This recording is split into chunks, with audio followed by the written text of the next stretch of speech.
and good morning. Welcome back. Now, it's November, right?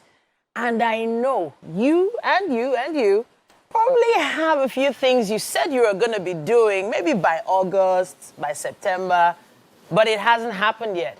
Yeah. Why? A simple word, very long one, procrastination. And here we're going to be talking about defeating this really awful thing, actually, when you think about it.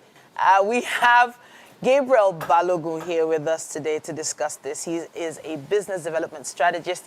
He has a passion for pushing personalities and brands to achieve the best outcome. Maybe relearning and having a better strategy might just help you get out of this procrastinating situation. Definitely. It's great to have you in the studio. Thank you for having me. Welcome back. Good morning. So it's November, like End of joke, the like year. joke, like play, like play. All the things people said they were going to do, what do you think really is at fault here? Interesting.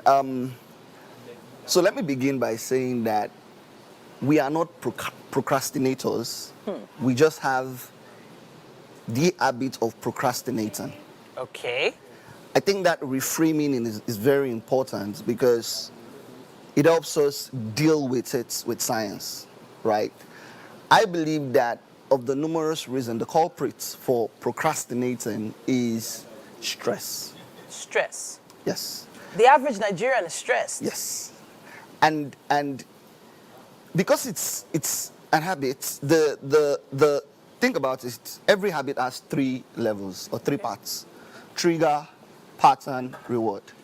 Now, we cannot deal with the triggers because we're in Nigeria, right? I mean, we would always have stressors anywhere in the world. Everywhere. However, we can deal with the pattern because let's say you are tired of, you have to send an email and then you're tired.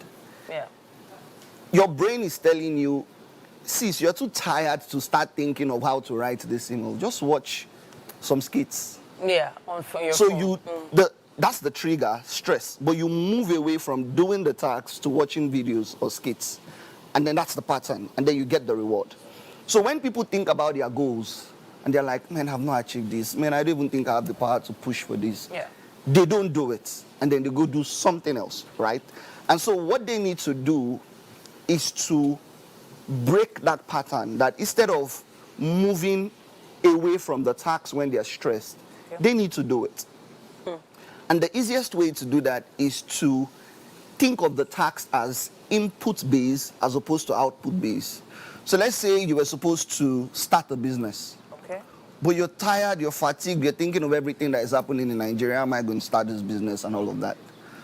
Instead of saying, let me start a business, why not get your first customer? That's input-based. Okay. So instead of thinking of starting the entire business, let me get the first customer. Okay. And the moment you get the first customer and you get the reward, you see that this is good. You get the second customer. You get the third customer, you've already started the business. Okay. As opposed to thinking, let me go and register the name, I don't have 150K. All those bodies is off because now you've taken the first step and you just need to keep doing it. There's so much truth in everything you said. But I know that there are also you mentioned science. Yes. Now, there's some ways that there's some things people can do to sort of, in a sense, alleviate the stress and reduce the procrastination. Can you advise on that?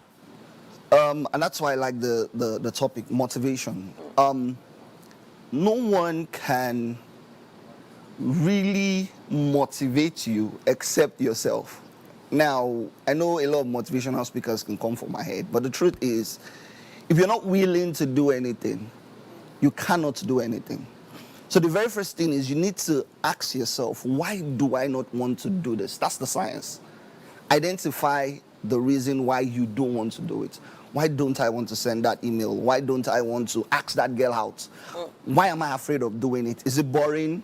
Is it vague? Is it not interesting?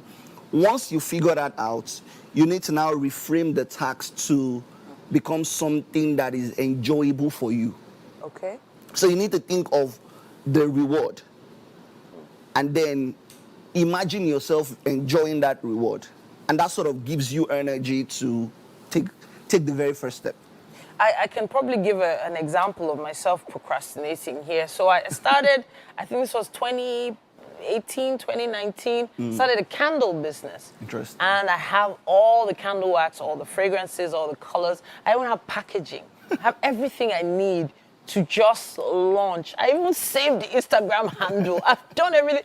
And then I'm just like, don't worry, I'm coming. And then I looked at the dollar. If I import this fragrance now, it's not the same price as how many years ago. So I've been procrastinating so long that it just seems so overwhelming to go back and actually restart. So is there anything else that I can do? There are probably a lot of people who probably have this kind of things in mind. Dreams that they've pushed to the side. Kids, maybe husband wasn't really so interested, didn't really ginger you. What can they do at this point? Get your first customer. First customer. Just get your first customer. All right, Gabriel, come and buy candle now. Right, I mean, if the fragrance is nice, why not? All right. But I think get your first customer. Okay. Don't think about opening the store yet. Okay. Don't even think about branding and colors and all of that. Okay. Get the first customer and get profit. Once you get profit, the energy sparks. Like you're like, wow, I sold this and I made 40K or I made 10K. Okay. I can literally sell 10 more and make 100K without breaking a sweat. I have 3, 4, 5 people that I can take these candles to. They can put it in their office. I can talk to someone that does gift boxes for organizations and say, why don't you add my candle? Just your brain begins to open up to how can I move from 10K profits to the second customer, to the third customer. See, business is buying and selling in the layman terms. So as long as you're starting to sell and people are buying, you've started the candle business. And then you sell, maybe you give yourself, okay, I just want to have 5 customers for the next 1 month for a start. Get feedback, understand what they like, and then become their official candle supplier. Amen. And say every month, I will bring 3 fragrances. You pick 1, or you pick 2, or you pick 3. And once, everyone likes sweet things. Once it's smelling nice, someone else comes, where did you get this? Oh, someone brought it for me. And that's how it begins. So is there anything that, just as quickly as possible, meditation can do? Meditation. So, you know what meditation does is, well, yes, meditation clears your mind. Right? When you're meditating, you force yourself to zone out of every other thing and become laser focused or tunnel vision on one specific thing. So but your meditation has to have purpose. Are you meditating to clear your mind? Are you meditating on how to get the first customer? Are you meditating on how to be a good mother? Whatever it is you want to meditate on, you need to define it so that you can tunnel vision on it. Once you do that, your mind opens up. Honestly speaking, I can't wait to try some of this, out later on. It just feels like everyone is dealing with so much at the same time. And it becomes a journey of trying to not take 2 steps back and always at least take 1 step forward. The understanding of every journey lies in taking the first step. Take that first step. Yes. Don't know who this message was for this morning. It might have been for you.